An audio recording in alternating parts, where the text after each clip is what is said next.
everyone. Welcome to Auntie Derek's Daytime Tea, where we discuss the latest celebrity tea in the news. I'm your host, Auntie Derek, and with me I have three lovely people. I have I Chill, my favorite Taurus, and my favorite Libra. Hey, y'all. Hey. Hey. Ha ha ha ha ha ha. And shout out to Brandy and the Brandy stands. I love y'all dearly. Well, let's go ahead and get started with the tea, honey. Tea time already? Yes. So I guess because it's no longer Pride Post Month, so we're Oh, just gonna it's go straight to the. over. It's Yeah. Okay. over, which All was a right. good month. I really enjoyed doing it. Yeah, I did. I enjoyed it too. All right. Well, let's get that tea, baby. Let's go ahead and get started with the tea. Well, of course, the first piece of tea, honey. We did it. It's not over. We haven't heard the last of him yet. And as of yesterday, we've read that we read the counts that he was found guilty of, the 2 out of the 5 counts. So I found a really interesting video from Harvey Levin and Mark Garagos. They both host the Two Angry Men podcast. And just a reminder, Mark Garagos' daughter Tenny was on Diddy's defense team. Right. So Mark was giving his expertise, his expert opinion about how much time he thinks Diddy is actually going to get. So it's about a 3-minute video that we're going to watch. So let me get it for y'all. But I just thought it was really interesting. And Mark pressed Tenny's, not Mark, but Harvey pressed Tenny so hard he really wanted to get some tea, honey. But she was a lawyer first. So let's go ahead and start. Oh. In bail. And he's sitting in a jail cell right now, and the judge denied him bail.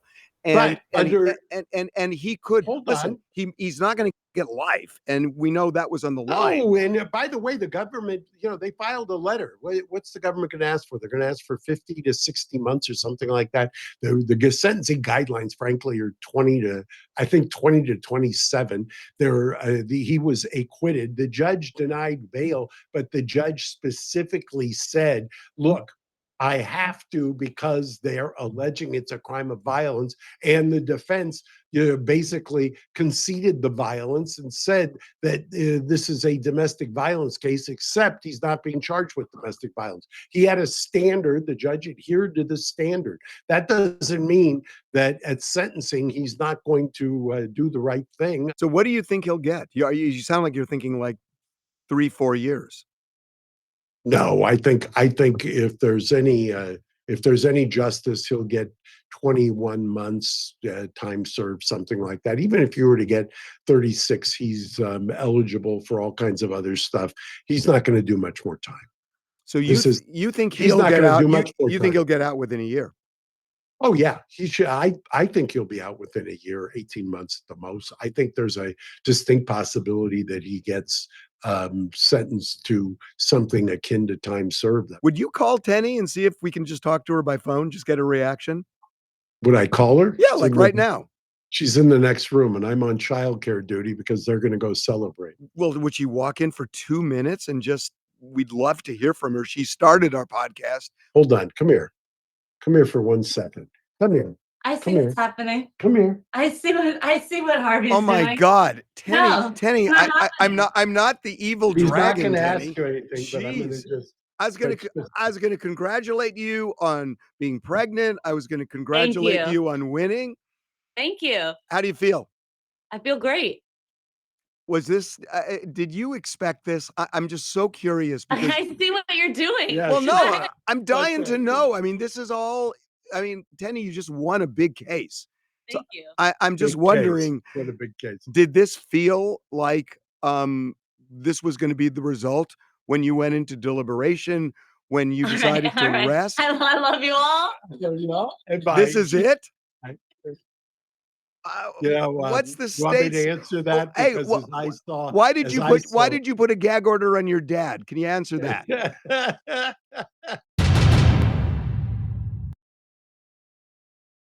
Child, so y'all heard it right. So he says, like, with his expert opinion, and I think this kind of goes hand in hand with what Chill was saying. He would probably get time served.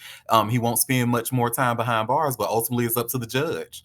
So we'll see. But you see how, like I was saying, Tina is a lawyer first. She was like, well, thank you. You have a good day. And I hated that he's not going to get a lot of time, but oh my God. Yeah. And a lot of people were saying how they felt that the prosecution didn't really do well. I disagree. I think they really put together a good case. I really do. Go ahead, favorite Taurus. You know, I have a different opinion, especially based off the conversation we had during yesterday's show. We were able to highlight so many missed opportunities for them to provide those jurors with additional context in regards to um, the assault that was discussed during that trial, and they didn't take it at all. They didn't take those opportunities to kind of explain those things. And I definitely believe that would have been, of course, I'm an armchair attorney, of course. However, I believe it would have definitely swayed public opinion more and also the jurors as well. Because, of course, as we know in Western society, more particularly in the United States where I'm from, where I live, the overall sentiment towards women or female presenting individuals is not the best. And so additional support is needed to aid in providing more context to their plight in order for them to get justice. But however, that wasn't the case as of yesterday. So here we are. Touche. You're right. There were a lot of missed opportunities. I can definitely agree with that. But what they did have, I think they put together really well, because they tried to say that this man is using his bad boy entertainment to pretty much do whatever he wants sexually to these people and getting away with it. And he, quiet as kept, he has gotten away with it and will continue to, it looks like, based off of that verdict. But hey, go ahead, favorite Taurus. And one more thing, I still have in the back of my mind, it's like, yes, not excusing Tootsie Roll's behavior by any stretch of the imagination. However, another thing that they failed to address during the trial, which they may have, I might have missed it, was like, yes, he participated in these things. However, where did he get that from? There's still an underlying, if it's a tree, like the roots were still intact, even though they would have cut down the tree, essentially. So I definitely think it was just the tip of the iceberg. It's just unfortunate that folks like Cassie and or anyone who testified against Tootsie Roll, they were essentially told, "We don't believe you," in so many words. However, I definitely believe it kind of set the foundation for additional cases to come forward if they choose to do so, not against that person, but just in general. And hopefully, they'd be able to get some remnants of like actual justice for the things that they have experienced as assault victims. Agreed. Well said. Well said. Well, does anybody want to add anything else before we go? Like, as I know we are all diddied out, honey. Like, if no new piece of news about Diddy comes out for a couple of months, I think we'll be good. But does anyone want to add anything else? No shade, I've been Diddy out since 2011. That's all. Oh!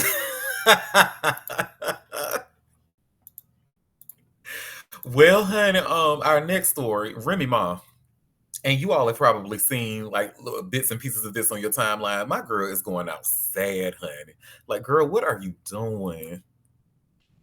So we're gonna talk about it. I have this clip link from All Hip Hop, and you see where it says Remy Ma detained after explosive courthouse clash with murder victim's daughter. So long story short, her daddy allegedly killed somebody, and she going off on the person that was killed, going off on her daughter at the courthouse. Girl. Remy Ma was hauled off in handcuffs after a heated confrontation erupted on the steps of a New York City courthouse between the rapper and daughter of the man her son is accused of killing. The tense moment unfolded Tuesday, July 1st, outside the Queens courthouse, where her 23-year-old son, Jason J. Scott, is facing murder charges tied to a 2021 shooting. In a video posted by the woman who goes by Jasmine Dior on Instagram, she is heard calling out Remy Ma for trying to act like you're tough before telling her to go around the corner. Remy Ma didn't back down. "Come on, beat me up," she said without hesitation, walking down the courthouse steps as the woman followed. The clip cuts off before anything physical is shown, but Dior later posted a photo of Remy Ma on the same steps, handcuffed. So I guess there's a little clip here we can see. Trying to beat you up. Come downstairs. You know you in front of the courthouse trying to act like you're tough. So, yeah, stop. Yeah, let's go around the corner. Let's go around the corner. Come on, let's go around. Trying to beat you up too. Another video shows both women filming each other while trading insults. Dior later explained her side of the story in a follow-up clip. You would have thought I did something to you, she said. Realistically, I can never speak to my father again, she added. You can see your son. Dior also accused Remy Ma of glaring at her with a whole attitude as if her son was the victim. Like, miss, where's your remorse? And I think this is the video of that right here, of that response. Turn around. Like your mother's ugly? Turn around. Like your mother's ugly? Oh. Thing. Okay. Same thing. Okay. Yeah, okay. We could test her right now. Right now. Right now, ugly. Everything. Oh, you thought you was gonna see something ugly, bitch. You wasn't. But you wasn't. But you wasn't. But you wasn't. Same here. You see what's up? Same here. You see what's up? Oh, okay. So yeah, this raggedy ass fucking bitch, Remy, like, girl, like, you would have thought I did something to you. Realistically, I can never speak to my father again. I can never hug him. I can never kiss him. I can never say nothing else to him. You can see your son. You can speak to him. You can hug on him. You can say whatever. The fact of the matter is that I see this fucking lady, and she's looking at me with a whole attitude. When I tell y'all ice grilling, as if her son was the victim.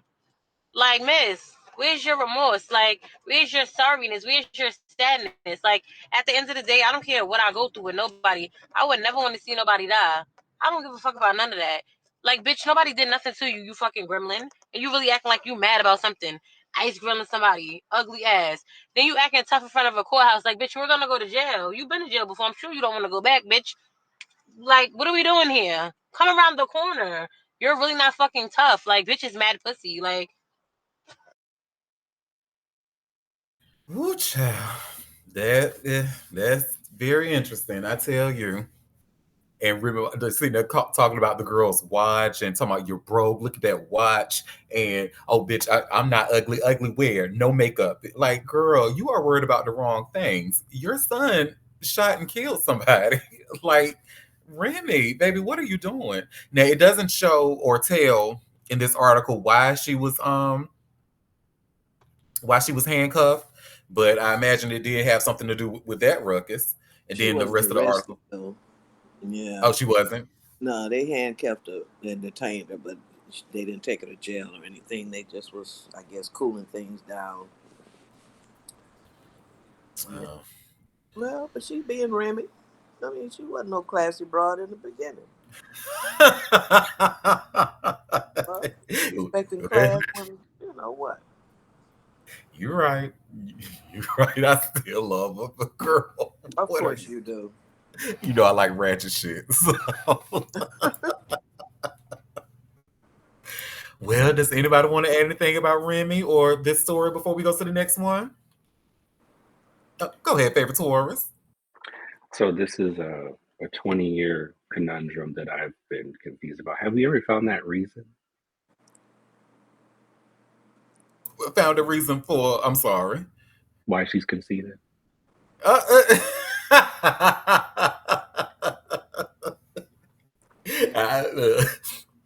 That's a good question. I don't know the reason.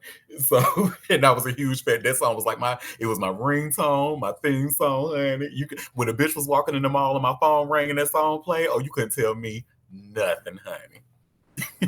And look at this resounding no that we see in the chat. And say you don't want to hear nothing else about her. Maybe that's the reason, because you make rap music and people clap and shake their asses, and so I don't know. My girl said you gotta have a mind state like I'm so great, can't nobody do it like you too. Miraculous, but not, baby. She ate that. Oh my god. Anyway, gonna get booted. Well, speaking of people who's getting booted, Bob Dylan, baby, he is getting booted all over the place. And I'm sure y'all have seen like a lot of this on your timelines as well. because it started where he was at that music festival where he was like saying free Palestine and started doing the chant death death to the IDF, death death to the IDF. Mm-hmm. Well, honey, so I just so far I'm going to share, like, we won't go into them like in detail like that because these are very lengthy stories, but I'm going to share like three articles. Let's see, one that actually caused one of his festival, well, him to be dropped from one of the festivals in Manchester. You see, Bob, and what I didn't know, so I'm thinking that this was the only part of Bob Dylan, but no, Bob Dylan is actually a duo. There's two guys in the group, and they both name it. So there's Bobby with the Y at the end, Dylan, and then there's Bobby with an IE at the end. This that we're looking at right here is Bobby with the Y. Mm. So, and he was the one doing the chant, death, death to the IDF. Look at So, that. you see, and you cute, honey, with them locks. I don't really see it for light skinned niggas like that, but cute. Mm-hmm, mm-hmm. But anyway, and this is where it said, because this is what woke it up for me. I said Punk Duo. So Punk Duo Bob Dylan have been dropped from the lineup of a musical festival in Manchester following their controversial appearance at Glastonbury. So that's one. The two, let's see, the second article I have, where it's talking about him getting like his visas revoked and everything. And this is shared by way of the Hollywood Reporter. Uh, So Bob Dylan lose visas dropped by UTA, his talent agency, following the death to the idea of chant at Glastonbury. So that's Bobby Dylan again, and it talks about that. And the last thing, so remember, it was actually BBC, BBC who woke up, and BBC who was sharing the live stream Right. of the whole festival of Glastonbury. Well, now BBC has come out to say that they are distancing themselves from them and from the clip as well. Where's the other So Bobby? give me See what he looks like. I'll do a Google search after the year because neither they all have sorry, give me 1 second, let me allow my ass. They all only have pictures of Bobby with the Y. Yeah. And I'm guessing because he was the one that was doing the chant. Right. Right. This goes to show, though, Second. lobby for Israel in this country is strong, and look how it didn't take them long at all to, you know, drop him and whatever else they did. Yep. And you see her, so BBC dropping all high risk performances after Bob Dylan's Glastonbury performance. So there's a statement. The BBC has issued a formal apology following Bob Dylan's controversial Glastonbury performance, in which they chanted "Free Palestine" and "Death, Death to the IVF," you know, is Israel's defense forces. We deeply regret that such offensive and deplorable behavior appeared on the BBC and want to apologize to our viewers and listeners, and in particular the Jewish community, the broadcaster said in a statement. We are also unequivocal that there can be no place for anti Semitism at or on the BBC. The BBC admitted that errors were made both in the lead up to and during Bob Dylan's appearance, claiming the London's alt rap duo was deemed high risk along six other acts following a risk assessment that was applied to all performers. Despite this classification, the acts were still allowed to perform with appropriate mitigations. Mm-mm. So that's very interesting. So I'm gonna go back to that in a second. But a decision was taken up that compliance risk could be mitigated in real time on the live stream, though the use of language or content warnings without the need for a delay, the broadcaster wrote. This was clearly not the case. During the performance, the live stream was monitored in line with the agreed compliance protocols, and a number of issues were escalated. Warnings appeared on the stream on two occasions, and the editorial team took the decision to not cut the feed. This was an error. The BBC went on to write that the Director General instructed that the performance will not be featured on any future coverage, with no downloads offered via iPlayer or Sounds. But the live stream remained active until 8 p.m. while they worked on a quote unquote technical solution. They also announced immediate changes going forward. All future acts classified as high risk will automatically not be broadcast or streamed live. Editorial policy support will always be on site at events to improve compliance processes and the speed of available advice. And they'll provide more detailed, practical guidance on the threshold for withdrawing a live stream.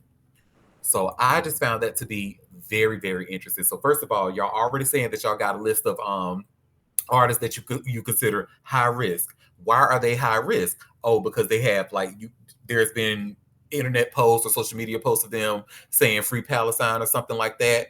BBC is saying so they knew this they had high risk performers, but they still went on and aired his performance anyway. And now they backpedaling and trying to apologize. This is the most one of the most cowardly things I have seen in a very, very long time.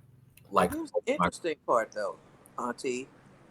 The whole audience was chanting that. Now, if this was an opinion they had, and they said, you know, the chant, and the audience booed them or didn't say anything, everybody out there were in agreement. So this, to me, should tell them something that people are kind of fed up with what's going on with Israel, and it may be controversial. I'm not anti-Semitic. I don't hate Jews, but what they're doing is pretty much just annihilating humans at will. People trying to get food, blowing up apartments. So what they're doing is okay, but if you can say anything about it, you're anti-Semitic. That's crazy to me. That you can't criticize what's going on over there without being thought of as anti-Jew. That's ridiculous. It makes no sense. So, yeah. and I think it's very telling. So if we can't say free Palestine without you taking it as I hate Jews, baby, that's. Yeah. Go ahead, my Libra queen. First of all, when you first introduced Bob Dylan, is it Villain? I heard Mhm. Bob Dylan, and I was immediately confused. Like confusion, I was confused. I was like, Bob Dylan, he problematic. What happened? And then I realized, oh, this is not who I thought it was. Also, too, uh, unfortunately, the group of people that y'all was talking about, I'm not gonna say because allegedly, we on a recorded show, but those people have their hand in everything, and this is why they're able to get away with things like this because of the fact that people don't want to be financially being at risk because they have a hand in quote unquote the music business and all that good jazz, and it's a little secret society or whatever. Music. But could you imagine if we as Black people got 2% of the kind of energy that these people get on a day to day, and they are a small number of people collectively. Like, imagine if we could get that same energy about things that are said and done to Black people in real time, but you're mad and upset because of a phrase that's not even called, it's not saying shit about you. Right. That's crazy. And everybody in agreement. That's fucking wild. You know what? I can't Wake it up, queen. Wake it up, girl. You ain't said nothing but a word, honey. Oh, and chill. I found a photo of the duo. Okay. So the Bobby with the IE. I mean, he alright, but he's not as cute as the Bobby with the Y. So yeah, not even close. But he's not bad. Okay, he got a cute little smile and everything. Yeah. Now Bobby with a Y, honey, he looked like he would drive your car, drive all the gas out, and you still can't be mad at him because he's so adorable. I don't know about all that, Auntie. Why you driving your car? You are by yourself.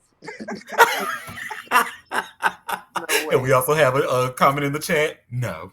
He is not that cute. Maybe it's the locks. Not gonna happen. Well, at my mature age, for sure, that's not gonna happen. Ain't nobody that cute. I know that's right. Well, speaking of people who are not that cute, honey, Bad Baby. Why her ass is getting sued by American Express? Recession indicator. Hello. So I'm going over this all hip hop link. Bad Baby sued over $674K debt despite 75 million OnlyFans fortune. Mm-mm. So Bad Baby is reportedly facing a $674,452 lawsuit from American Express after allegedly defaulting on a credit card agreement, despite claiming to have raked in tens of millions from OnlyFans. The financial dispute landed in Los Angeles County Superior Court on Tuesday, July 2nd, with American Express accusing the rapper and internet personality of breaching a credit agreement tied to an account opened in April of 2021, People reports. According to court filings, she stopped making payments around December of 2024. The company is demanding the full unpaid balance, citing a broken contract. Legal documents state Bad Baby agreed to pay off all charges, interest, and fees, either in full or through monthly installments. And they have I'm glad they blocked it out because they had an Instagram, her Instagram post just showing pictures that she took. Don't nobody want to see that. Anyway, the timing of the lawsuit raises eyebrows as it comes just months after Bad Baby publicly flaunted her massive earnings from the subscription-based platform OnlyFans. Since joining in April of 2021, just days after turning 18, she claimed to have grossed over $80 million. She made headlines early on by reportedly pulling in $1 million in her first 6 hours on the platform and more than $18 million in her first month. By July of 2024, she shared an earnings statement showing over $57 million in revenue. In December of 2024, she boasted to her rival, Alabama Barker, that she made 80 million, later adjusting that number to 75 million in March of 2025. So she's sitting there talking all this shit to Alabama, talking about, oh, I got 80 million. Well, never mind, it's 75 million, but you still ain't paid that credit card bill since December of 2024, girl. American Express said, "Oh, okay, really? Girl." And since you got it like that, yeah." And I hope they get every penny. You know she all that money probably went towards that nickel, towards Levon, or maybe in some of her plastic surgeries too. Yeah, she's blowing big time money. You know, she got a huge home, probably more than one. You can pull that kind of money, but what are your expenses? There's a reason she hasn't paid that bill. Now, what did she think they were gonna do? Just put it on her credit report and not do anything? Not sue her or nothing? And I did read somewhere, and I'm surprised it wasn't in this article. So maybe it was just speculation; it wasn't true. But I read somewhere where I can't remember where they said that she was acting as if she made payments, like sending fake payment receipts and stuff, like similar to what Sean Kingston and his mama did. So. Mm-mm. Was pretending? Oh wow. Okay. So we'll see. I'm sure. Look, this is a good chunk of money. I'm sure we have not heard the last of this. Yeah, over $500,000. I mean, hey. Well, does anybody want to add anything to that about that funny looking white girl before we go to the next story? Better get the humping on OnlyFans. Levon, pull it out. Yeah, she can make that in 30 days. Don't pay them people. Mm-hmm. Well, our next story. So remember how we kept talking about Coi Leray? Hey, Jamaican Queen. We kept talking about Coi Leray and how she had a baby with that ugly trippy red. Well, she finally just shared a photo of her baby on Instagram, and that baby is too adorable, honey. And thank heavens, it does not look like its daddy. So you see, and I think, is it pronounced Miyoko or Miyoko? That's the name of the baby. Mayoko or Miyoko. And she's so adorable. Look at her. Look at her cute little chubby cheeks. She's cute. Well, congratulations to the mother. Congratulations to the mother. And the sperm donor too.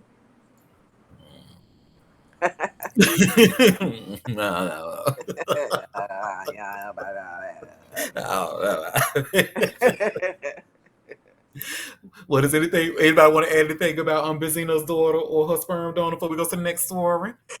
Abby. Say, yeah, adorable. What's next? I love it. Well, what's next, y'all? Now, this is actually a very, very sad story that we have to talk about. So there's a rapper, and I'm pretty sure y'all have not heard of this rapper, but her name is Mellow Bucks. But she's a rapper outside of Chicago, from Chicago, and she was actually just celebrating an album release party. And unfortunately, 4 people got shot and killed at her album release party. Not at the So, party. y'all, yeah. It says Mellow Bucks album release party shooting leaves 4 dead, including her boyfriend and best friend. So this is Mellow Bucks right here.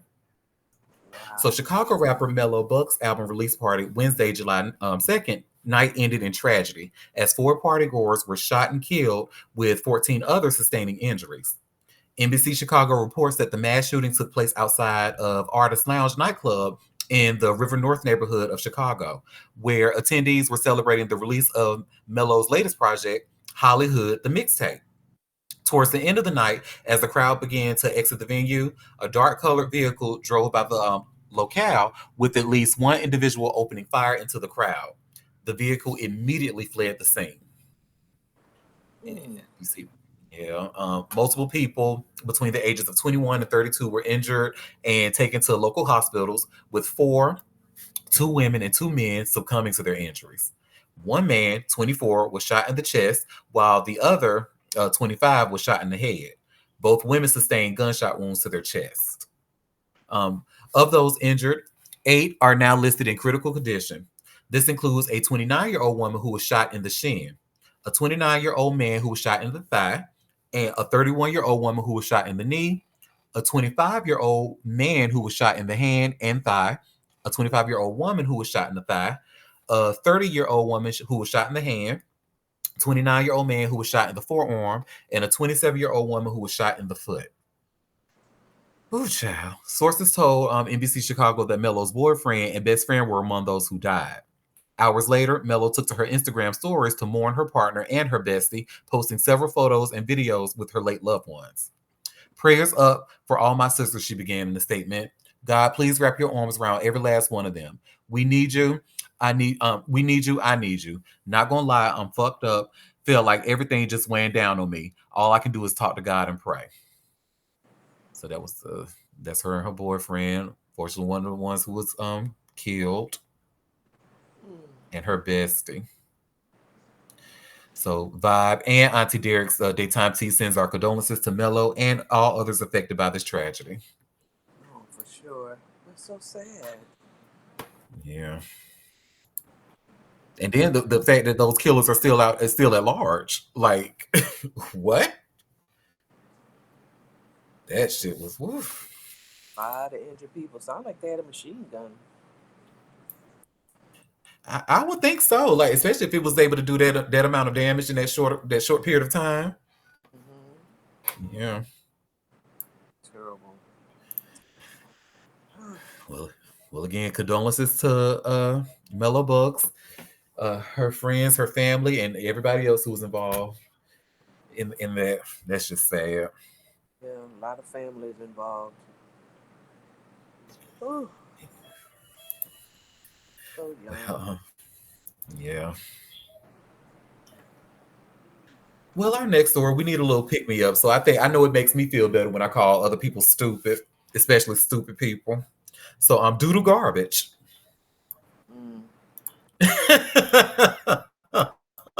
Doodle Garbage and India Love, child.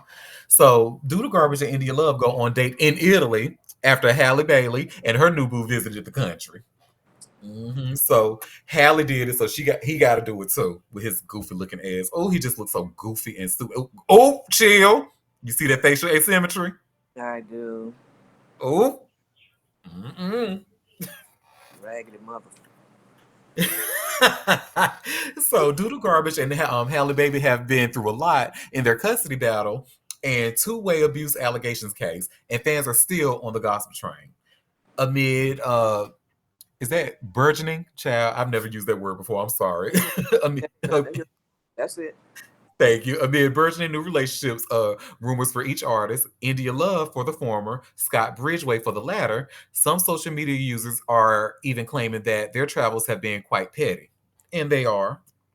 As caught by Live Bites on Instagram, the Michigan rapper and Love recently went on a date in Italy, cheekily recreating the iconic Lady and the Tramp spaghetti scene.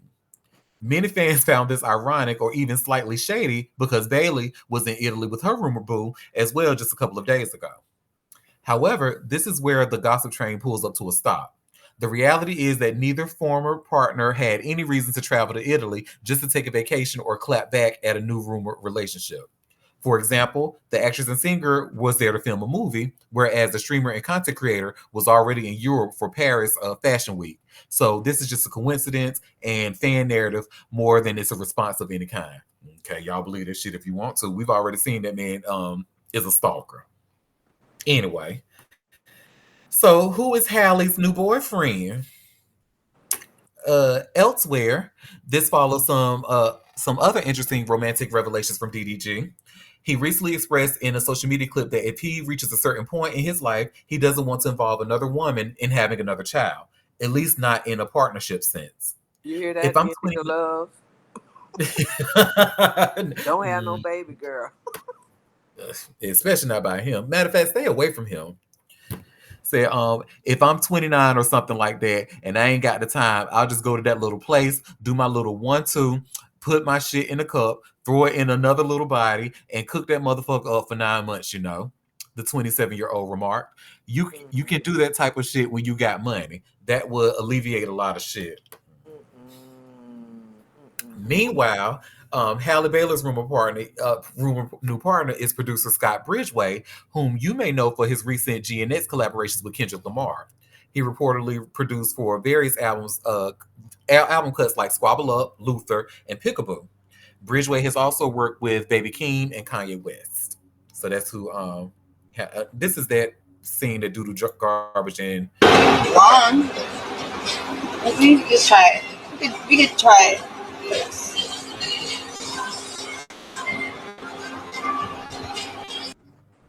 Girl, anyway, that just screams desperation.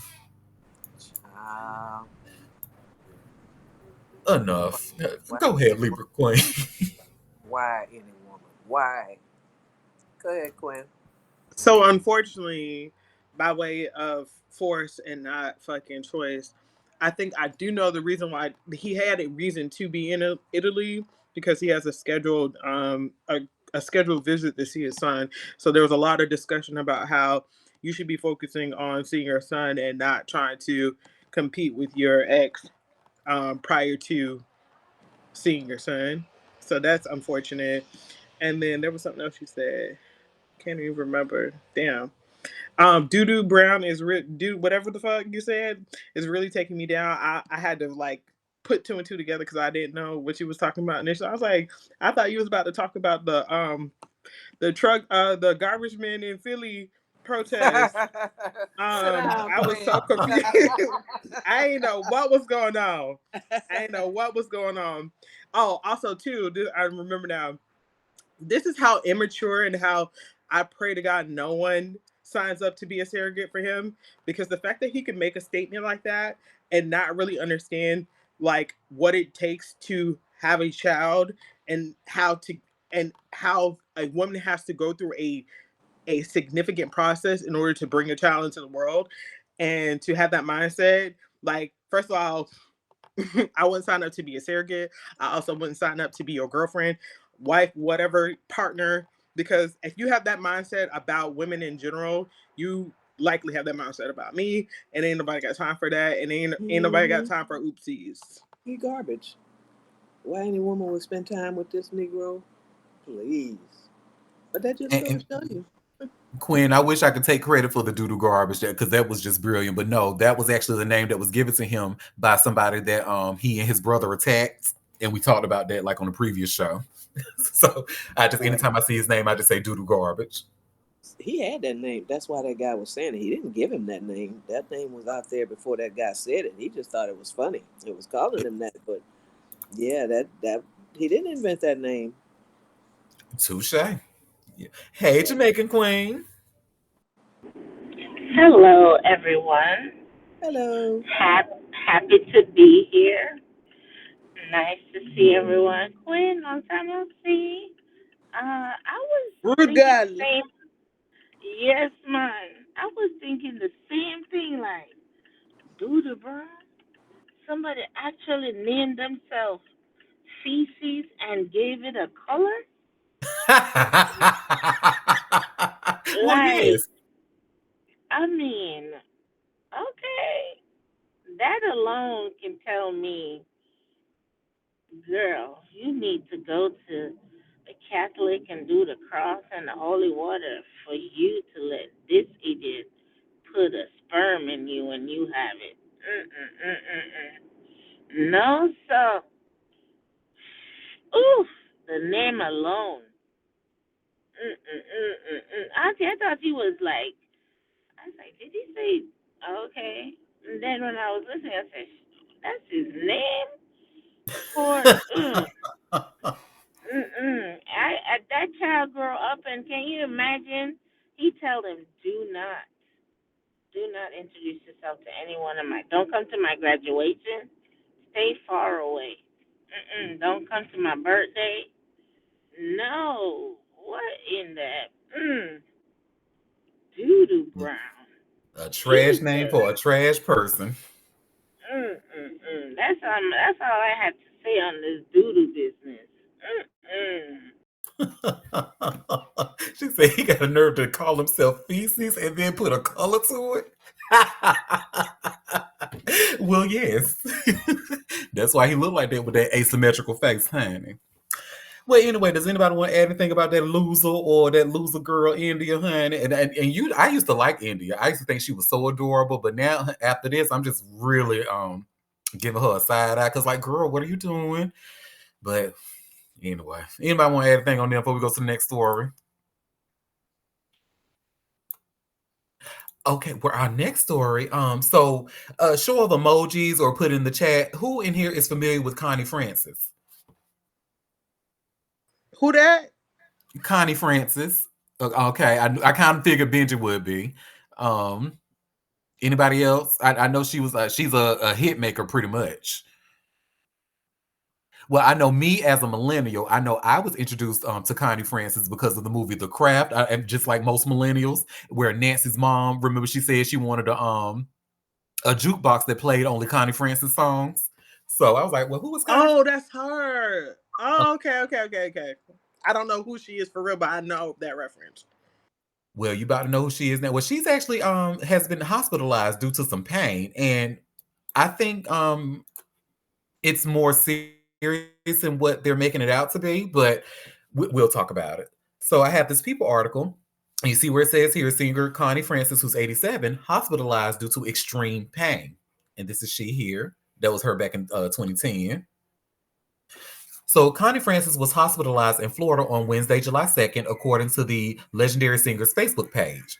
It was reported that the Pretty Little Baby singer, who's 87, was in the hospital early Wednesday morning, according to the Facebook page of radio personality Cousin Brucey. Hours later, Francis announced that she was back in hospital and undergoing tests and checks to determine the causes of the extreme pain she has been suffering from. The singer previously revealed to People that a hip injury has temporarily landed her in a wheelchair, but it is unclear what caused her hospital visit. I had hoped to take part in Bruce's show for Independence Day, having had to cancel a previous slot a few weeks ago when receiving treatment on my hip, she wrote, referencing cousin Brucey's earlier Facebook announcement. Sadly, I had to let him know that I again had to withdraw. My thanks for your many get well soon messages. I will endeavor to keep you updated. Love, Connie. Frances then shared a few hours later that after she received a series of tests and examinations, she was transferred out of the intensive care unit and into a private room. Thank you all for your kind words. Your kind thoughts, excuse me. Thank you all for your kind thoughts, words, and prayers. They mean so much. Love, Connie, she concluded in her post. A representative for Francie directed people to her Facebook post to contact her for further information. And then the article pretty much finishes how in recent years her songs have made a resurgence on TikTok and going TikTok viral and stuff like that. But chill, honey. I just had to ask you, as a retired health professional, it's so after what we just read, that's so you already was in a wheelchair due to a hip injury, and now you were transferred out of the ICU. and into after a series of tests. Like some ain't right. Some don't sound right. It's hard to say, Auntie, why she has a hip injury, if it's due to a fall or just having osteoporosis, deterioration of the bone, and um, yeah, you don't have to be in the ICU necessarily. Yeah, that's what it was. The ICU honey that gave. I was like, wait a minute, ICU. Uh Mm, huh. that's kind of weird. She may have some kind of a bone infection, or maybe her vitals just wasn't quite what they wanted to see. And with her being a celebrity, that puts an extra little oomph on them wanting to take care of her and watch her closely. Something's going on, but it may not be that serious considering who she is. But now, she's out, so yeah. We hope not. Go ahead, Jamaican Queen. Uh, you got two healthcare in here. Don't forget that, remember that too. Of course, That's my mistake. I'm just messing with you. Um, you know what I've been noticing, Chill? What they have been doing is they put people on different floors because of bed space. So they'll drop somebody in there because they don't have anywhere to put her instead of our sitting in ED. I don't know.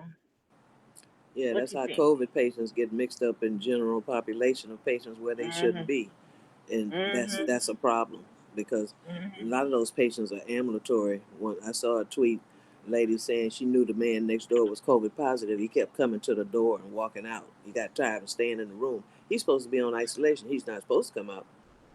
But they're not gonna tackle him when he comes out. So what do you do to protect yourself? You got these Mhm. fools, doing this kind of stuff. So yeah, Mhm. it Yeah. happens. Yeah, it happens too. Cause I don't know. It's like Jermaine said. It's if you on ICU, real ICU patient, they don't just get moved like that Yeah, quickly. Yeah, yeah, because ICU, they on multiple machines. Critical care. So like who, you just speculate and guess. Maybe she got put there because when she was down in ED, there wasn't too many beds available, so they're like, hey, we got a slot open up on the ICU. Just throw her up there till the private room ready. I've yeah. seen them do it Temporary. all the time. Yeah, She didn't temporary. stay I there long if she didn't She need to ain't be stay there. there long. Yeah, sometimes they, especially with her celebrity status, they just probably just threw her up there, just to get her out of ED, and then got the private room ready. hmm Wish she, I hope she ain't in Florida. Rather than So, but, make her sit down there and wait, in the mm-hmm, ER until they get a bed. It's rare. mm, Now, if that was yeah, you would sit in the ER and we wait. would sit in the CR and wait You till the wouldn't get room in the come. ICU if you didn't need to be Mhm. Yeah. there. Yeah. You would get Some that kind of treatment. No, we sure would not. So I'm thinking that might be the case, but who knows? Yeah, that could Shoot, have been. yeah, Could have been it. yeah. So, hmm Well, I really appreciate that. Thank you all. And this is kind of why I wanted to share this story because I wanted it to make and now it does make more sense to me. So yeah, after what y'all were saying, hey, gorgeous Moon X in the chat. Who were we talking about? We were talking about Connie Francis. The iconic Connie. Yeah. I never heard of her. I'm gonna look her up on my music and hear her song. Had it not been for the movie The Craft, I wouldn't have known who she was. I think But she the was fact that good too in the beach movies back in the day. I forget the people who were in them. Remember the beach movies with Gidget and back in that era? Yeah, yeah, yeah, that yeah, yeah. Yeah, Mhm. yeah. She may have been in some of those, but don't quote me on that. But I think that was her. Oh, okay. Period of time when she was young. Yeah, Yeah, I remember referring to the name in the craft because that's one of my go-to movies when I want to rewatch a movie. Yes. It's on my list because, girl, you can't tell me that girl won't running for her life. That was fake. That was real running. I don't care what nobody say. Running. Hmm. And then I won't even because I think we all agreed to act like that sequel didn't exist because that first of all that was probably one of the worst sequels that I have ever seen in my entire life. And the fact that it was the worst sequel, they really didn't even have to do it. It was highly unnecessary in a total way. When I tell you I want that hour and a half of my life back and I can't get it and I'm pissed about it, that's how bad that movie was. And you see Benji with the it was terrible. So this probably gonna be the last time I even speak about that terrible movie. We just gonna act like it don't exist, and the only craft we acknowledge is the original one. Well, does anybody else want to add anything about Connie Francis or the craft before we go to the next story? Well, I think this next story, honey, I know Benji for sure will appreciate it and happy because there are resident Bravo fans in the room. But Sheena Shea, honey, Sheena Shea from Vanderpump Rules. So she is talking about her time with Eddie Cibrian. And Eddie, you dirty, dirty dog, honey. I mean, we already know he a dog, but still, like, damn. So I have this People article. Vanderpump Rules alumni Sheena Shea says she didn't see a single red flag during her affair with Eddie Cibrian. Now, she didn't. And I'm gonna keep it real. Eddie is a very, very attractive white man. He is. He's very nice looking, but woo, he is a dog hunter, and that dingling is busy, and he likes to share it. So, Sheena Shea is coming clean about how she didn't see a single red flag while unknowingly having an affair with Eddie Cibrian. The Vanderpump Rules alum, who's 40, is going from reality star to author with the upcoming release of her memoir, My Good Side. In an excerpt shared with Entertainment Weekly on Wednesday, July 2nd, she details exactly how she fell for the actor, who's 52. Shea claims she had recently graduated from Azusa Pacific University in May of 2006, and I'm sure I said that school name wrong, forgive me, when she moved to Los Angeles to make a name for myself in the entertainment industry, whether that was an actress, a TV host, or a news reporter, when she met Cibrian. And that's Sheena right there. Then the then 21-year-old began working at a private member cigar lounge and restaurant where every A-list celebrity, director, writer, and actor hung out. A few months later, she and Cibrian had their first encounter when he came in to play poker on a Tuesday night, which became a regular part of his schedule. If you were to ask me when I was growing up what my exact type was, to a T, it was Eddie. Tall, dark, and handsome with dimples. The second we made eye contact, he smiled at me with those dimples and I melted. How could I not? He's undeniably a gorgeous man, Shay wrote. She's not wrong. Very nice looking man. So Cyprian was married to Real Housewives of Beverly Hills star Brandy Glanville, who's now 52, from 2001 to 2010. However, it will be a few more years before the series would air in 2010 with Glanville's castmate Lisa Vanderpump. Vanderpump Rules debuted on Bravo in 2013. Shay admitted that her relationship with the actor didn't begin immediately, but claimed there was potential from the start. Eddie was the sweetest, funniest, most charismatic, consummate gentleman I'd ever met. He'd always make me feel like I was the only girl in the room while I was working, she wrote, claiming other patrons just wanted their drinks and to be left alone. The reality star went on to explain why him being married never crossed her mind.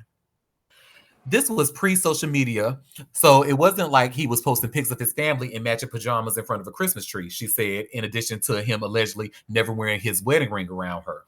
To be clear, Eddie wasn't my boyfriend, at least not exclusively, but we did start a physical relationship at the end of 2006, which was a weekly booty call, she later continued. According to Shay, their hookups will always be on a Tuesday night after her shift ended and when he was done with his poker game.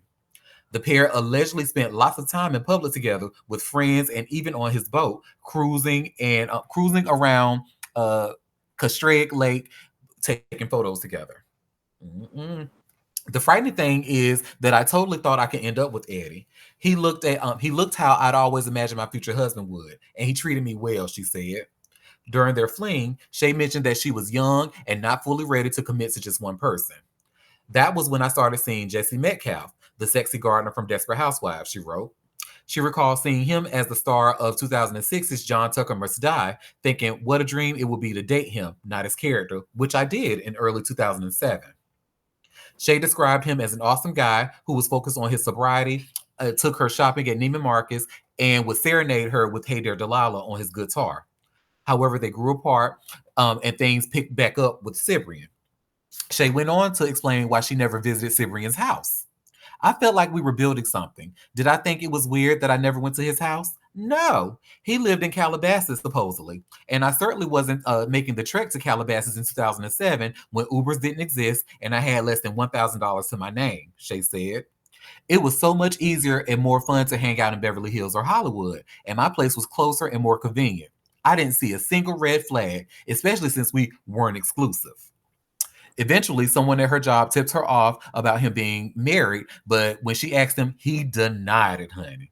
He denied it.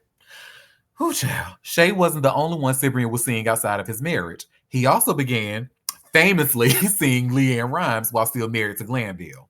After he and Glanville divorced, he married the Can't Fight the Moonlight singer, who's 42, in 2011. Glanville shares Jake, who's 18, Mason, who's 22, with Cyprian. The Real Housewives of Beverly Hills star has since made peace with Cyprian and Shay and Rhymes since the affairs. My Good Side arrives on July 22nd and is available for pre-order now. Something tells me that this is probably the juiciest part out of her book, honey. Because, no Shay, but Sheena's kind of boring. but but yeah, and this is branded with Leanne Rhymes, Eddie, and the two boys sitting there just smiling and shit. Baby, it would still be fuck Leanne Rhymes to this day if I was in Brand. But you know what? Brand is way more mature and has more money than I am. So there's that. So go ahead, Libra Queen. Happy funny in the comments, yo. But real quick.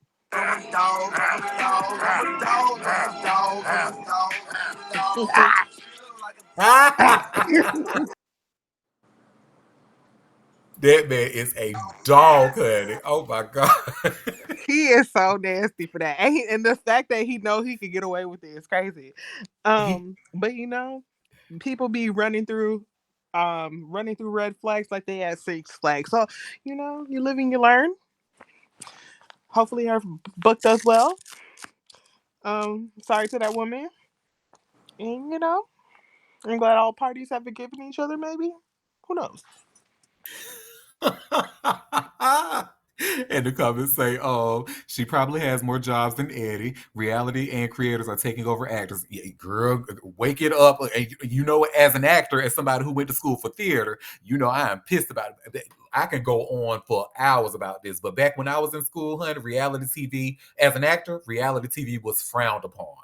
If you wanted to be taken serious as an actor, you better stay far, far away from reality TV as you can. This was back when I want to say around 2005, 2006.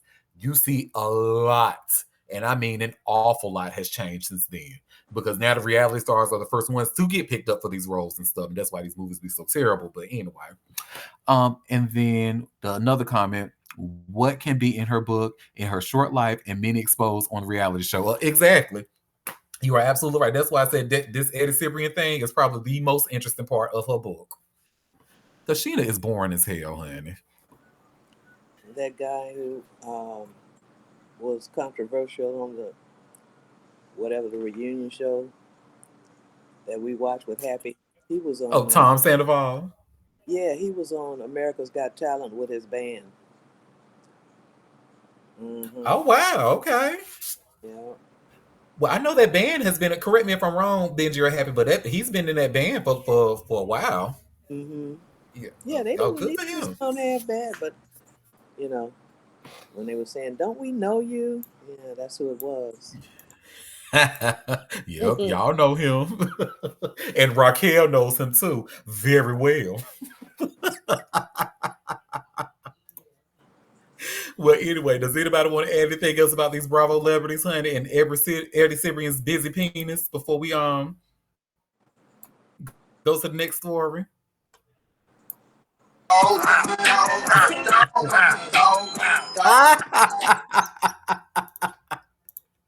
Thank you for that addition.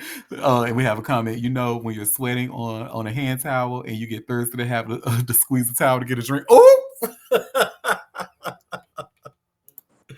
well, speaking of busy white penises, Dave Grohl. Remember, we talked about him for quite some time, honey. Him and his foo fritter, and how he had that outside baby on Foo his wife. fritter. That foo fritter, honey. Slinging that foo fritter left and right, child. Yes. Well, he and his wife are putting up a united front.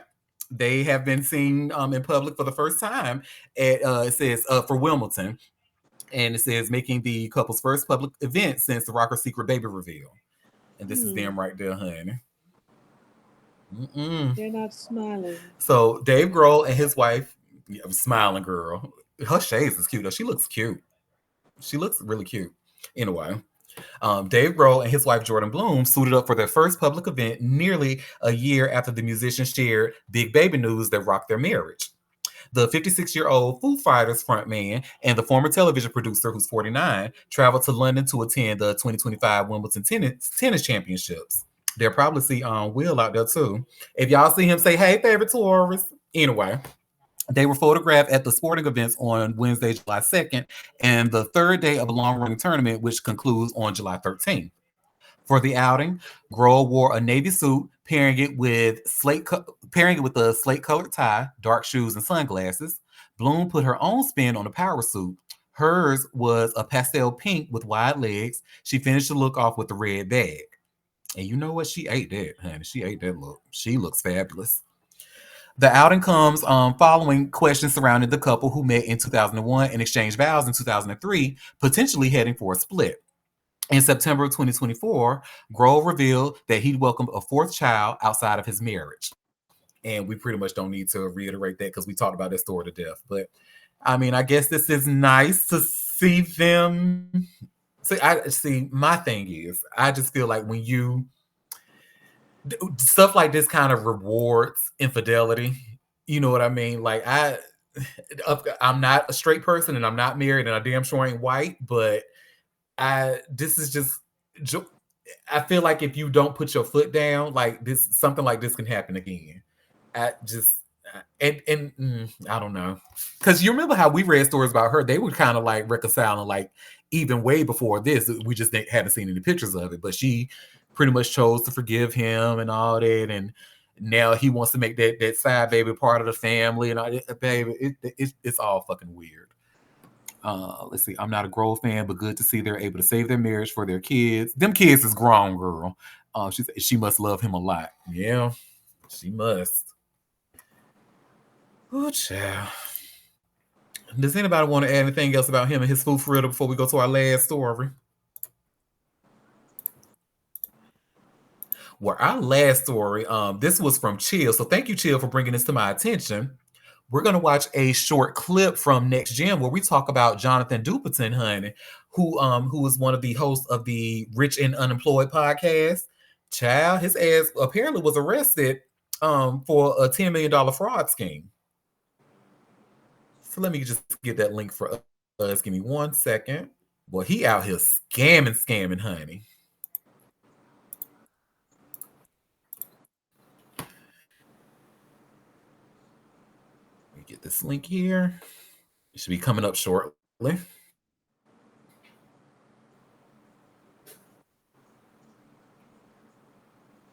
Any day now.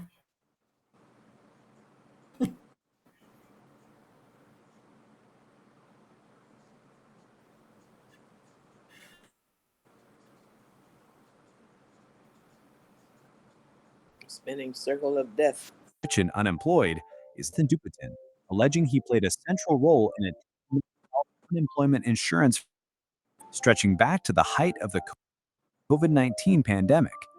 According to court documents, Duperton, along with co-defendants Kadir Williams, Emmanuel Duperton,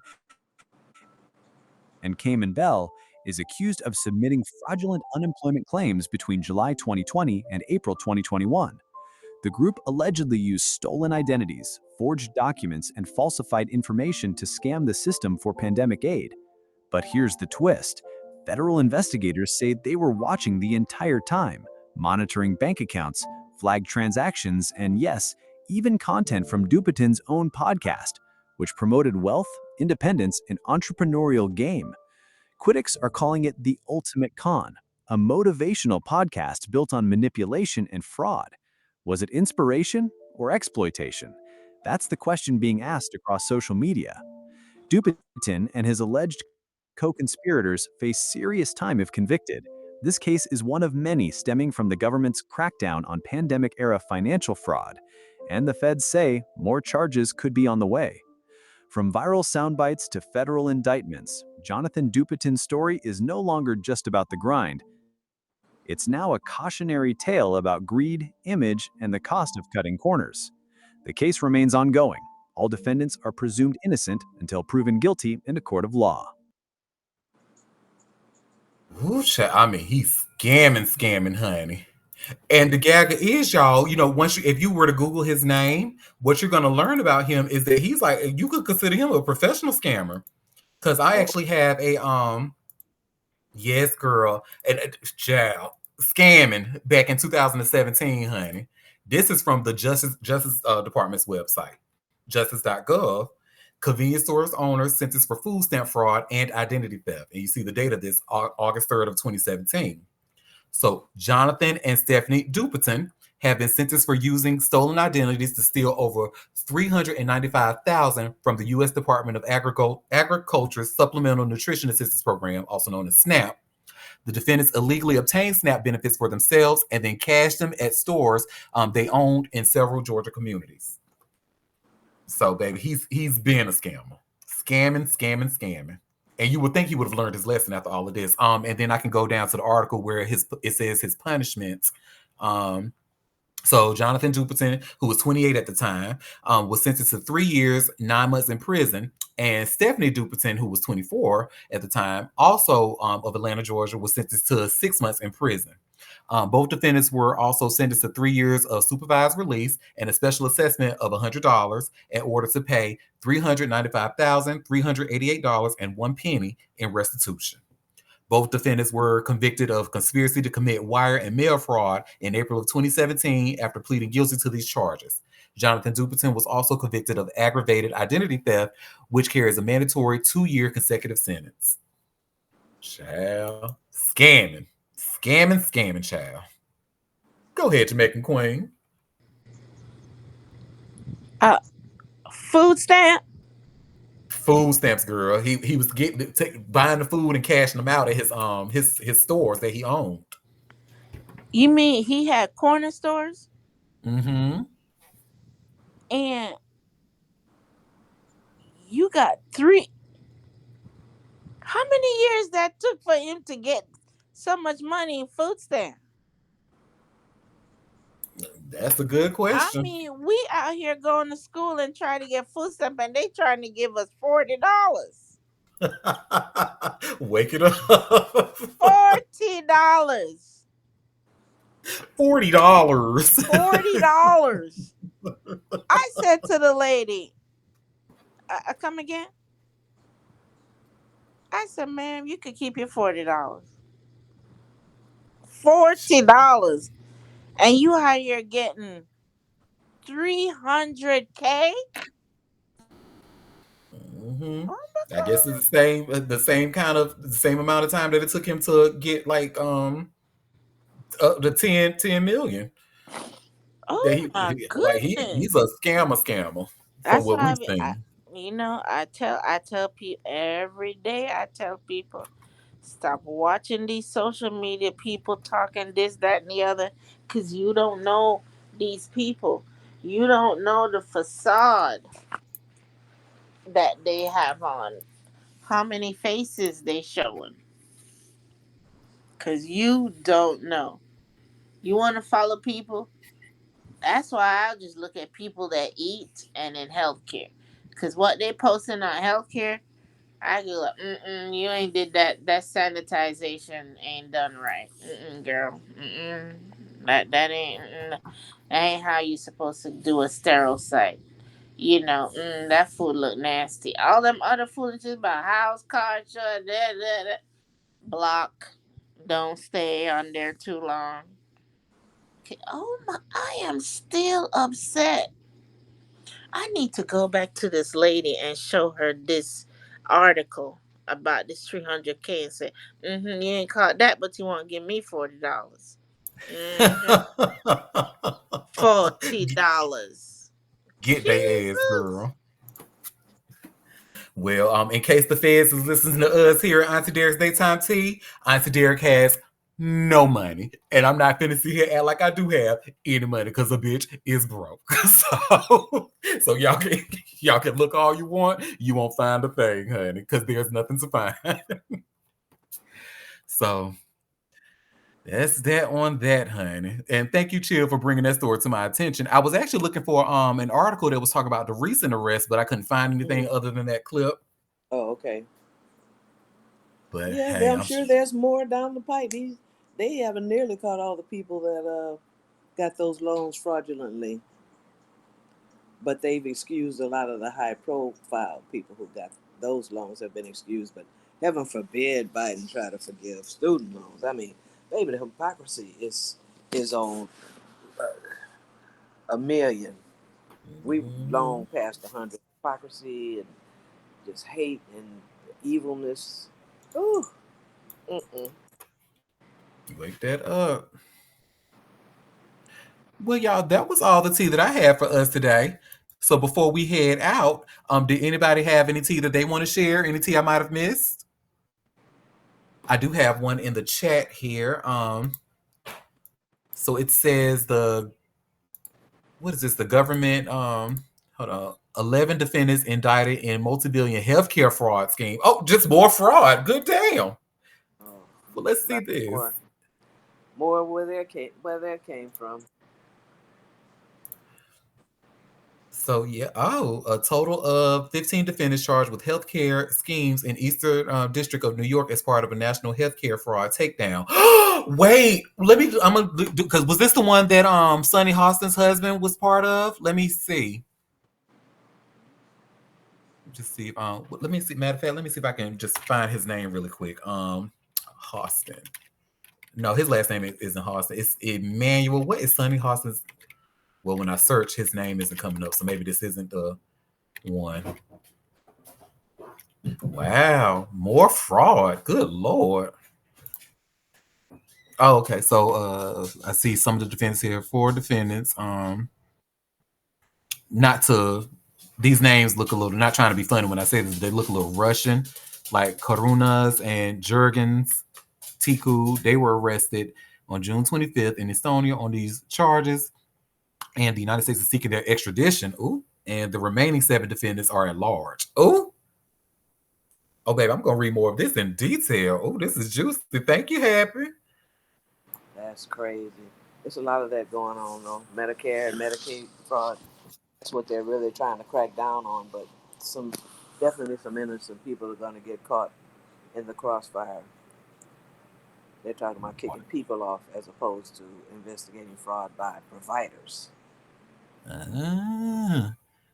Oh, so we have the comments, Russian and Pakistan. Okay. And then we said Jergens has great lotion. They do indeed. That cherry almond honey is goat. So thank you for that again, Happy. Hey Moon, gorgeous. Hi, guys. Hey cutie, what's up? Oh, I was gonna say, yeah, to chill with that. They ain't really investigating fraud. They don't care because the people who are doing the real fraud, like the providers, they get dealt with.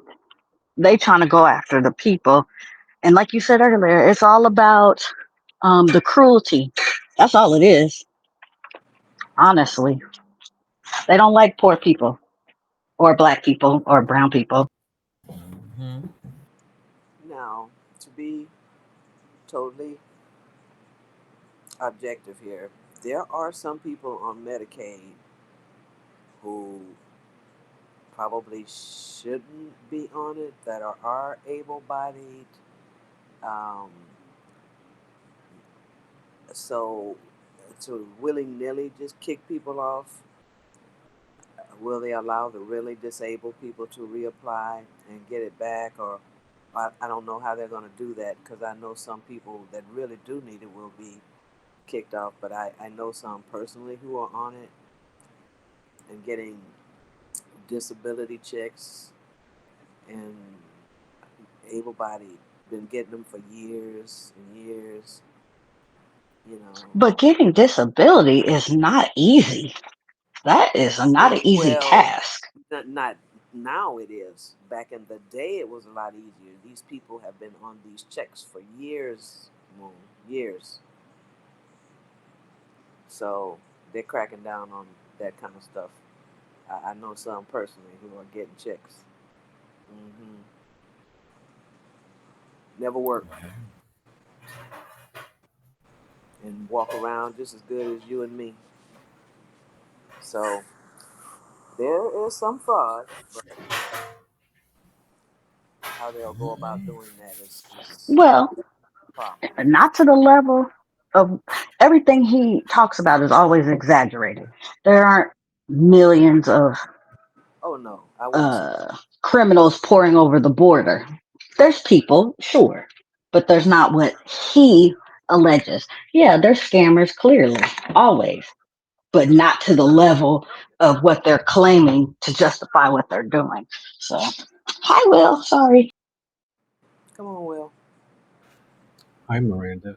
No, to Chill's point, I've been hearing this for years. Like folks or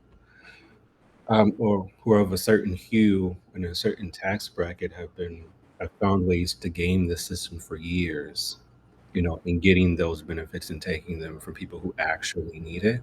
Right. So it, I don't think they give a shit about that. Again, I definitely agree with Miranda. It's about the cruelty.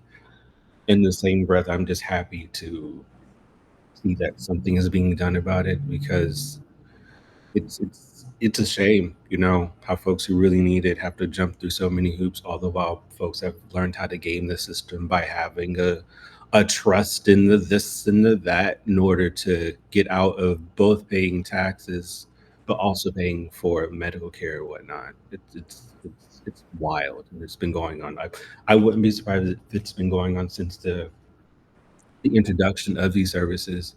You're right. And to your point, Miranda, yes, it is difficult for disability. However, also considering like those people that I just spoke about, they have relationships with people in positions that help them Yeah. get it quicker.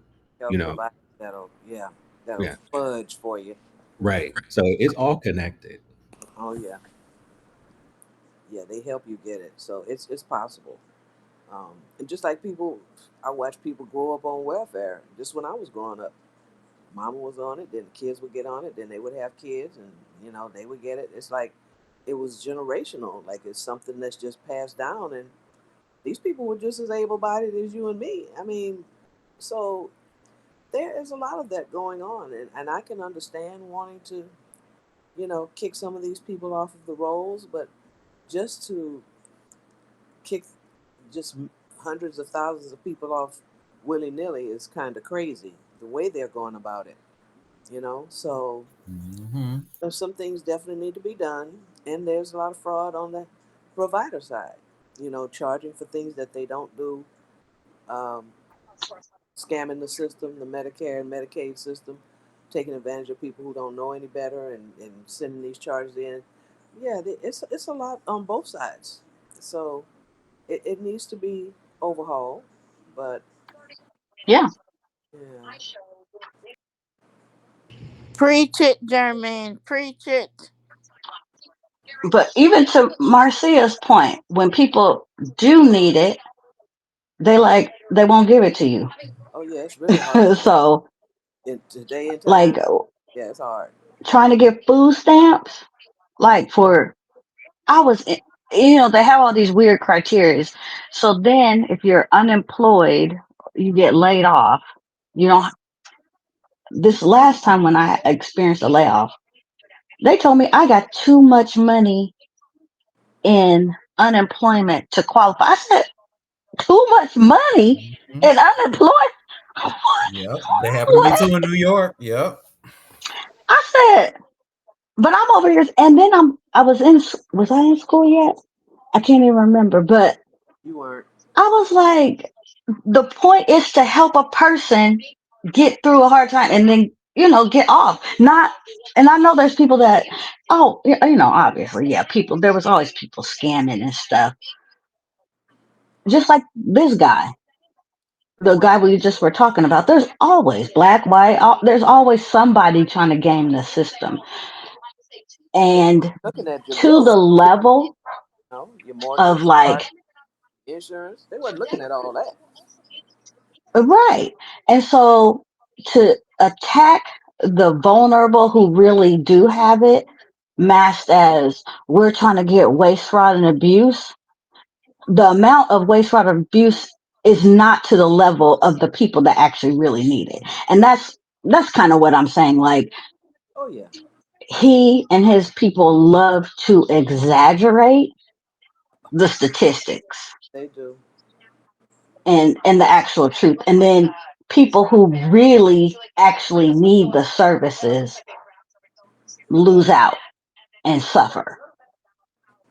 Hmm. And that's just the sad part. There are, I was people saying, Medicaid is going to be gone. People are going to lose their hospitals in rural counties. White rural counties will start seeing death because they do not have any people. And so is that waste, fraud, and abuse? Like what part is that? Like how is that helping the actual people? And so that's why I'm like, yeah, they're full of shit, but masked as we're trying to help. There was a really good quote that I saw on Twitter that said, "White supremacy is built on contradictions." So anything that they do, that because of that quote there, it does not surprise me. They are very hypocritical. So I'm not surprised. They will literally vote against their own interests just to not be in the same, or just to not see black people as equals. So, child, go ahead, Jamaican Queen. I think it was her hand up that I saw first. Well, just like Moon was saying, our Florida senator, I forgot his name, the pigeon head one now. He was with a home health or nursing home group, and they defraud Medicare like millions of dollars. And he was the CEO. And I forgot he's a senator now. He was a governor for Florida before the devil. He looked like he is Rick he, Scott. Rick Scott. He looked like a pigeon because his neck and his head, and you know what I'm saying. He looked like a pigeon and be like, and he defraud his company that he was CEO defraud Medicare of, I'm talking millions of dollars. And you think that piece of shit got charged? And you think that he got in any type of trouble? And when they leaked the interview that they were asking him, under the fifth, he gonna plead the fifth, and he wasn't aware, and all that shit. And me, my little $40 told her, oh, that's here. I said, for what? $40? Oh, honey, You keep talking about that $40. mm, you can keep that Because it's a $40. disrespect. For The what's somebody gonna do with $40? $40. Walk in the store and spin around and come back out. Oh, let me see. Hmm. Maybe I could get it to 60. I said, girl, you could keep that. You strictly on Bye. beans and rice and ramen and wings. Mm-mm. That's about it. Somebody's like, you should have took it for what? I told her she could keep it, and I stepped to the side. Yeah, they cut a lot of people back. Now they did do that. Hmm. Go Yeah, they ahead, did favorite that. Taurus. And to Miranda's point, I'm not sure about anyone else's tip, but I know for mine, this has been happening even before the new administration. Like I'm aware of things that are going on, and they intentionally have raised the cap, raised or lowered the cap, whatever it is, because it's based on the federal poverty line, and so they raised. Well, they modified the percentage. It was like 120% below the poverty line, and now it's 130%. They did that with the support across the board. So we're talking about food stamps, unemployment, and medical assistance.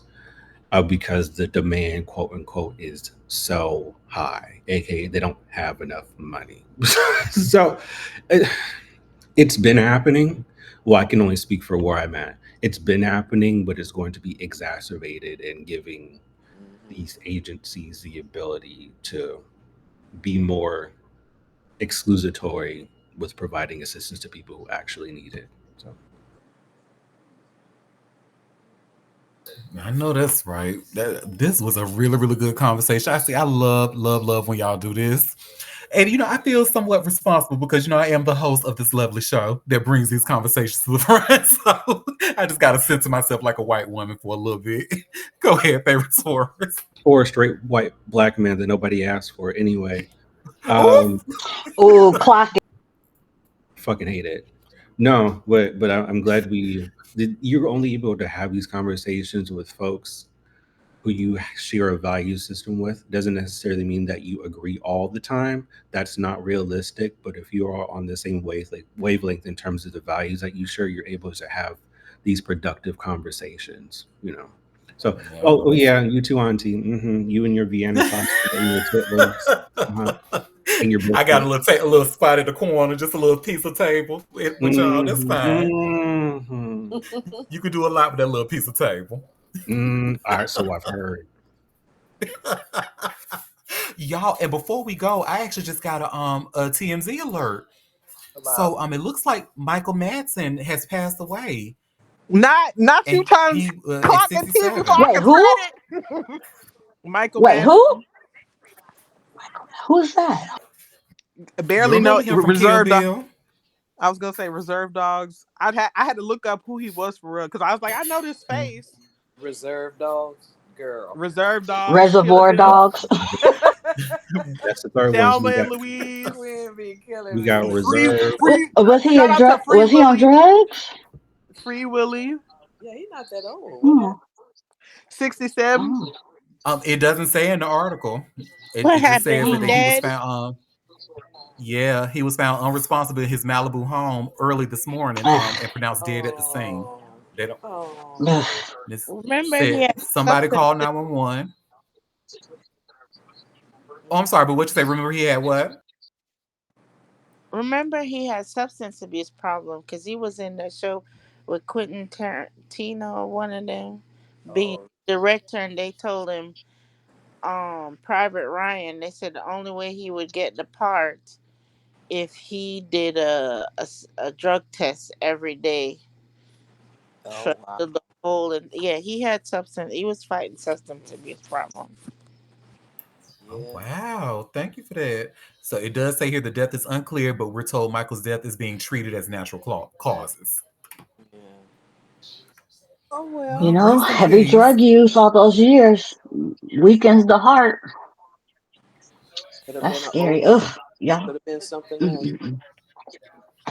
Mm. Ooh, Auntie, y'all talk about Diddy already? Oh yes, girl, we Girl. did that at the top of the show. Oh, okay. Boy, I was so happy when Will put that. You didn't get no bail. Praise the Lord. He should, and he got to stay up in there too, as we know, because his sentencing will be in October. So, but his defense is trying to fight for him to get a sentencing earlier than that, and that's the last thing we heard about it. Ooh, then somebody I heard he had Psalms 11. I said, I when you feel. doing them horrified things to people, you ain't had that Psalms 11 in your hand. Bible Mm-hmm. set on fire when you touch it. Mm-hmm. Look here. I think that kind of gave us a little window into how that judge feels because I think there was a letter that Cassie wrote asking him not to get out on bail. And I was like, if the judge is soft on Cassie, oh, he gonna get some time. He did I look. think. I think that based off of what we've read with this judge, I think he is he probably sick of Diddy shit. Because remember how he had to get Diddy together. Like, look, I know what you're doing with those facial expressions. You keep trying to make it a jury and stuff. Stop it. So Yeah. he. Go ahead, favorite Taurus.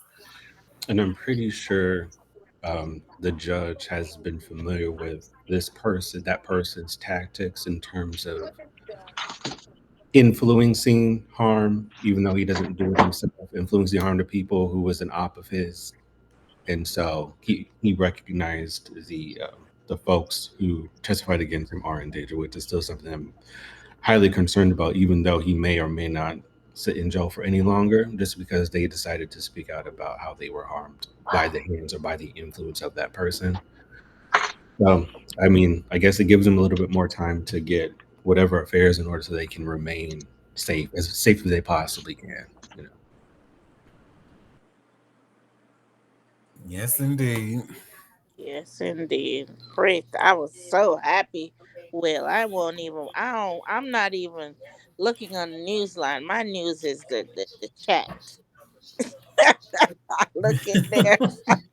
See, because I was really like thinking to myself.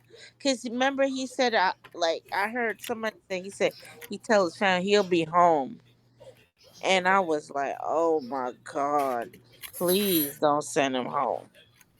Cause one, he gonna hurt them people, and I feel like he would have bolted. I feel like I don't think he's that stupid. Oh, you don't I think don't so? know, but you never know.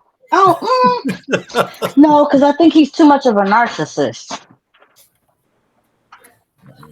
Honey, they let his ass out. He going right over the bar and sitting right, but he gonna go because I think Russell Simmons got him a nice room, a guest room set up with his ass. Be like, dog, you can stay with me for a few, and you'll be all right over here. Look. Mm-hmm. I I agree with thought they took his passport though. Oh yeah, I touche. mean, You're right. You're right. that don't mean nothing. Please. He be like one of them underground railroad people trying to dig himself through, going through somewhere. Please. That ain't gonna stop him. Mm-mm. Woo, I'm so over this thing, man. I'm telling you. I think that you've been doing dirt all these decades to people, and Piper came playing his pipe. Play that tune, Piper. Hmm.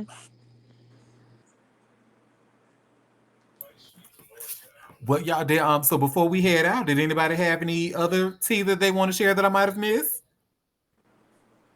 I don't celebrate tomorrow, so it was so We nice to see you people and talk to you beautiful people and hear your beautiful voice. Well, well, Yes, wig. I need my wig because I'm stepping out this weekend. I need you to run me my wig. What's in the landfill is gonna fly away. Don't worry, I know the landfill is your closet. Absolutely not. Your closet. Run me my wig. I'm gonna put that wig with the horses. Nay, so if you nay. want to find your wig, Marcia, it will be with the horses. Thank you. Yeah. Well, y'all, it is always a pleasure. Thank you for taking time out of your busy day to come and sip tea with me. Now, if all goes to plan, I am planning to be here tomorrow for a live show, even though it's a holiday that most of us don't really celebrate like that. But I am planning to be here. But if not, I will certainly let you all know. Go ahead, favorite Taurus. Are you sure? You're so busy. You have things to do, things to celebrate, Auntie. Hello, Hello. hello. Take a So picture of us and busy. send it to us. But it's I, National Black put somebody on the grill, put something on the grill day. So No, uh-huh. no, love. because Auntie travels like he's a trucker, so he's busy. He has things to do. Oh no, And so much, so so much. busy. So many I'll pencil you errands. in. So much. How many errands? Like, I got Mm. errands. Yes, like lots of errands. So I got errands to Charlotte, and this bitch hand me in the chat about nothing to deliver in your trunk. A mess. Go ahead. Some hedgehog cheese.